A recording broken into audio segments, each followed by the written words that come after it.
So I kind of believe that we're in like the cave painting era of computer interfaces. Like they're very kind of, they don't go as deep or as emotionally engaging as they possibly could be.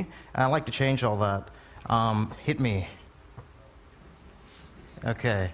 So, I mean, this is the kind of status quo interface, right? It's very flat, kind of rigid.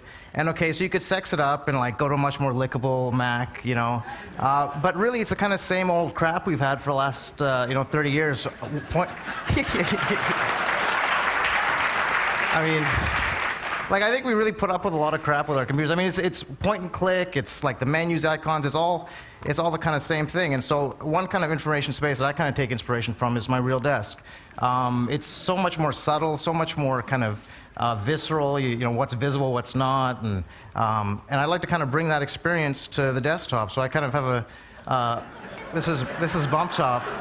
It's kind of like a new approach to desktop computing. So you can bump things. They're all kind of physically, manipulable and stuff. And instead of that point and click, it's like a push and pull. Things collide as you'd expect them. Just like on my real desk, let me just grab these guys. I can turn things into piles instead of just the folders that we have.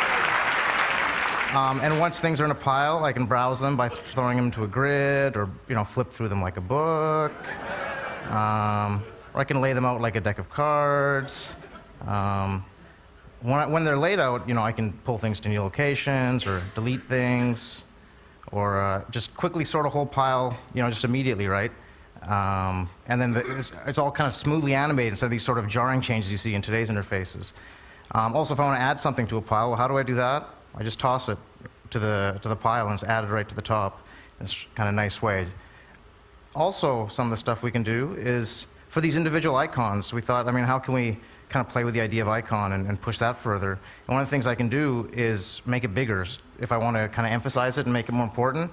But what's really cool is that since there's a kind of physics simulation running under this, it's actually heavier. So the lighter stuff doesn't really move. But I throw it at the lighter guys, right? So it's cute, but it's also like a subtle channel of conveying information, right? This is heavy, so it feels more important. So it's kind of cool. Despite computers everywhere, paper really hasn't disappeared because it has a lot of, I think, valuable properties. And some of those we wanted to kind of transfer to the icons in our system.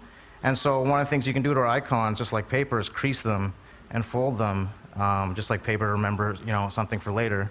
Or if you want to be destructive, you can just crumple it up and toss it to the corner. Also, just like paper around our workspace, we'll pin things up to the wall to remember them later, and I can do the same thing here.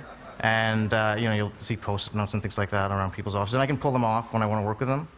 So one of the criticisms of this kind of approach to organization is that okay, well, my real desk is really messy. I don't want that mess on my computer. So one thing we have for that is kind of like a grid-aligned kind of. So you get that more traditional desktop. Things are kind of grid-aligned, more boring, but you still have that kind of colliding and bumping, and you can still do fun things like make shells on your desktop. And let's just break this shelf. Okay, that shelf broke.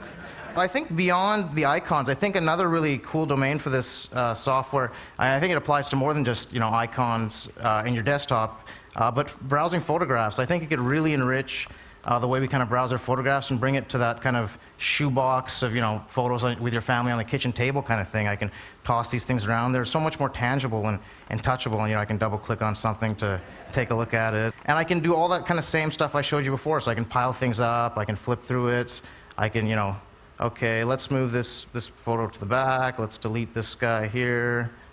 And I think it's just a much more rich kind of way of interacting with your information. And that's BumpTop. Thanks.